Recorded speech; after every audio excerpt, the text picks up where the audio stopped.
as people go on welfare, since they lose their benefits, they lose their job benefits and so on, they lose their income. Rising demands from Social Security, same argument. And of course, nowadays, all of this argument gets exaggerated by the bailouts, which are costing trillions of dollars, that the federal government, as the federal government gets less, it's spending more than ever before. That is a recipe, as you'll see when we do this, for real trouble. In the same way that it would be for you. If you're taking in less and your outflow is exploding, it's going to be a problem. On the state level, same thing. There are rising, in economic downturns, there are rising demands on the police, on the fire department. Just fire, for those of you not familiar with the ways of American business. When your business is in trouble, there are two things you can do besides declare bankruptcy or close down or merge. You can have a fire. If you have a very nice insurance policy, it takes about 5 minutes with a pad and pencil for anyone, for example, I can do that for you if you like, to show you why a fire would be the better way to go. Of course, you couldn't start a fire because that's a crime. But if a fire started by itself and burnt your place down, okay, every fire department in America knows exactly what I'm talking about. They have a long history. All fire departments know this. All fire departments are now, in cities that are not idiotic, are beefing up their fire departments right now. They're putting more people in the fire departments on each fire team because they know that they're going to have not only more fire calls, but very dangerous, because these are big institutions, stores and factories. That's very dangerous for firemen and women to go in there. So fire police, because there's more trouble in the society, is going up. Schools need more people. Why? Simple psychological fact, dozens of studies to show it. When unemployment goes up, family tensions rise, and kids have more trouble in school because their mother's in trouble, or their father's in trouble, or the relationship is in trouble, or the marriage is in trouble, or the household is too crowded, or the household is too tense, and it shows up in the child's performance, the child's behavior problems, the child's psychological difficulties, the child's, you fill in the blank. Schools need more personnel, fire more personnel, police more personnel, medical benefits more personnel, and not to be unfair, prisons. Got to have a place to put the people who act up. This all costs more. So the state and local governments have to pay for these things, because that's how it's handled in America. These are state and local responsibilities by and large. And so the state and local governments have to spend more when they're earning less. Impossible. And in America we have a law. The federal government can borrow money to pay for the business of running the government. State and local are not allowed in America. State and local governments cannot borrow for regular expenditure.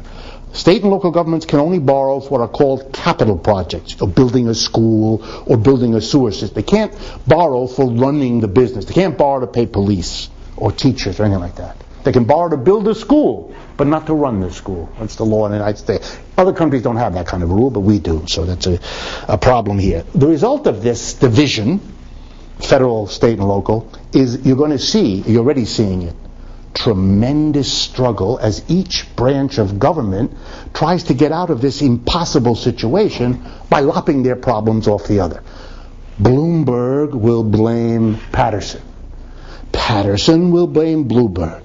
Patterson and Bloomberg will have a news conference to blame Obama. Obama will have a news conference with Patterson to blame Bloomberg. Musical politicians, this is called. And you will see a lot of that because they're all in a terrible situation and they're all desperate and they're all hoping the other one bails them out of the difficulty. Why? Because their political careers will be over. What is Mr. Bloomberg going to do? If he doesn't get help from Obama or Patterson or both, he's going to have to do two things here in New York. He's already announcing them, so I'm not making this up. He's either going to have to raise taxes. Interesting move. Everyone's in trouble. Everyone's freaking out. Everyone's having difficulty. And now he's going to hit you with taxes? Bye-bye, Mr. Bloomberg. No more mayor. Or, if he doesn't do that, he has to cut back expenditures. What's he going to do? He's now threatened this. He said it. He's going to lay off 15,000 teachers. He's going to raise by $1 or something like that the subway fares. He's going to half a dozen other things, all terrible, and they're going to cause him all kinds of trouble and all kinds of grief. And he doesn't want to do any of these things because every single one of them is bad for him politically and for all his supporters. So what's he going to do? Right? He's now deciding which are the people it's least politically dangerous to screw. That's what he's doing. And if the mass of people are screwable, say, for example, through a rising subway fare, that's what you're going to get. If people mobilize against that, then he'll go screw somebody else. It's sort of the squeaky wheel idea. Whoever makes the least trouble, you whack them. That tends to be poor people, disorganized people, ghetto neighborhoods, ghetto school. You should know the story. It's very old in our culture. When the government cuts back, when the government does all these kinds of things, lay off people, cut back services, we then begin to see the feedback in a vicious cycle. For example, you raise the subway fare. What are you going to do? People are going to use the subway less. Even if they don't use it less, they're going to have less money to spend on everything else because they're paying money for the MTA. And by the way, what happens to the money you pay to the MTA? The MTA owes more money than Methuselah, so most of that goes to very rich people who lend money to the MTA. So you're taking money from the hands of many poor people who would spend it and giving it to the people who are wealthy and lend to the MTA who will not spend it because they're wealthy. They take their money and invest it, which means buying what? MTA bonds. That's right. It's a circle. They become wealthier that way. But it's very bad for the economy. Very bad. Second, when the federal government has to spend all this money as less taxes come in, we're going to do this more later, but I want you ready to see these relationships. How does the federal government get the money to pay for these bailouts? The one you're reading in the newspaper, $800 billion, give or take?